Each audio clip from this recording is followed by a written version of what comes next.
Hello বন্ধুরা, Pamela শেষেলে সবাইকে স্বাগত।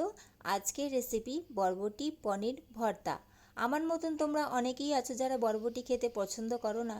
তো আজকের এই রেসিপিটা অবশ্যই একবার ট্রাই করে দেখার অনুরোধ রইল। আশা করছি তোমাদের সবার খুবই ভালো লাগবে। বেশ কিছুদিন ধরে আমি খেয়াল করছিলাম ফ্রিজে কয়েকটা বরবটি গড়াগড়ি খাচ্ছিল। যেহেতু এখন বরবটি আমাদের বাড়িতে কেউ খেতে চাইছে না, তাই নতুন করে বরবটি আনাও হচ্ছে না। কিন্তু যেটা অলরেডি পড়ে আছে সেটা তো আর ফেলে দেওয়া যায় না। তাই আমিও মায়ের থেকে রেসিপি জেনে নিয়ে বানিয়ে নিলাম বরবটি পনিরের এই ভর্তার রেসিপি। বরবটিটা খরচাও হয়ে গেল আর সাথে নতুন একটা রেসিপিও হয়ে গেল।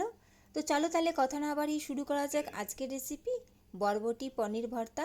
ভালো লাগলে অবশ্যই লাইক কমেন্ট শেয়ার করে দিও এবং প্রত্যেকবারের মতন অবশ্যই আমার চ্যানেলটি সাবস্ক্রাইব করে আমার পাশে থেকো।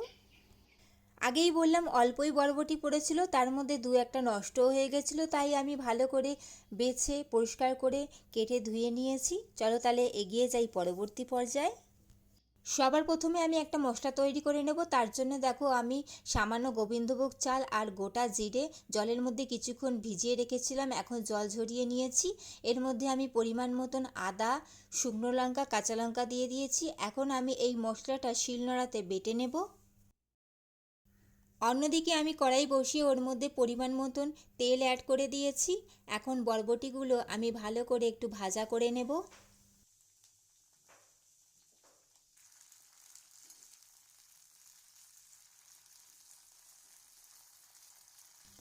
এখন এর মধ্যে আমি পরিমাণ মতন হলুদ গুঁড়ো আর নুন দিয়ে দিচ্ছি। আমার চ্যানেলে আরও অনেক রেসিপি আছে বন্ধুরা, তোমরা চাইলে সেগুলো দেখে নিতে পারো। বরবটিটা এদিকে ভাজা হতে থাক, ততক্ষণ অন্যদিকে দেখো আমি একটু সামান্য পনির নিয়ে নিয়েছি আর পনিরটা আমি গ্রেটারে গ্রেট করে নেব। পনিরটা দিলে বরবটির টেস্ট কিন্তু অনেকটাই সুন্দর হয়ে যায়, তোমরা একবার অবশ্যই ট্রাই করে দেখো। অন্যদিকে দেখো বরবটিটাও ভাজা হয়ে গেছে। এখন আমি তেল থেকে বরবটিটা তুলে নেব। বরবটি ভেজে নেবার তেলেই আমি বাকি রান্নাটা করে নেব। এখন তেলের মধ্যে আমি সামান্য একটু টমেটো কুচি দিয়ে দিচ্ছি। টমেটোটা নরম হওয়া অবধি এটা ভালো করে একটু কষিয়ে নিতে হবে।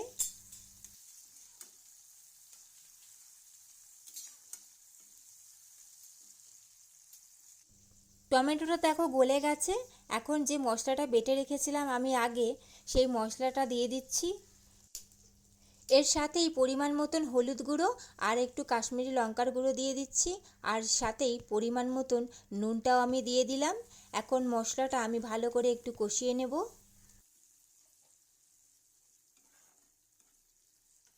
আমি এখানে মশলার বাটি ধোয়া একটু জল অ্যাড করে দিচ্ছি।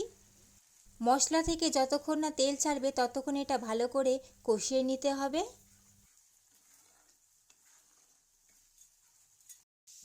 দেখো মশলা থেকে সমস্ত তেল ছেড়ে দিয়েছে।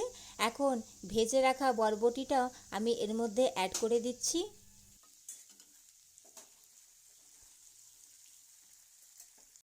দেখো আমি মশলার সাথে বরবটিটা ভালো করে কষিয়ে নিয়েছি। এখন গ্রেট করে রাখা পনিরটা আমি এর মধ্যে দিয়ে দিচ্ছি, যেটা অ্যাড করার ফলে এই বরবটির টেস্ট কিন্তু অনেকটাই পাল্টে যাবে। যারা বরবটি খেতে পছন্দ করে না তারাও চেটেপুটে এটা খেয়ে নেবে।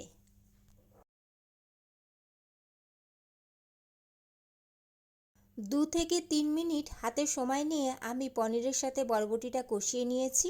এখন পরিমাণ মতন জল দিচ্ছি আর ঢাকা দিয়ে আমি বরবটিটা সেদ্ধ করে নেব। তবে মাঝে মাঝে ঢাকাটা খুলে একটু নাড়াচাড়া দিয়ে দিতে হবে, কারণ পনির দেওয়া আছে। ফিরে এসেছি বন্ধুরা 15 মিনিট বাদে।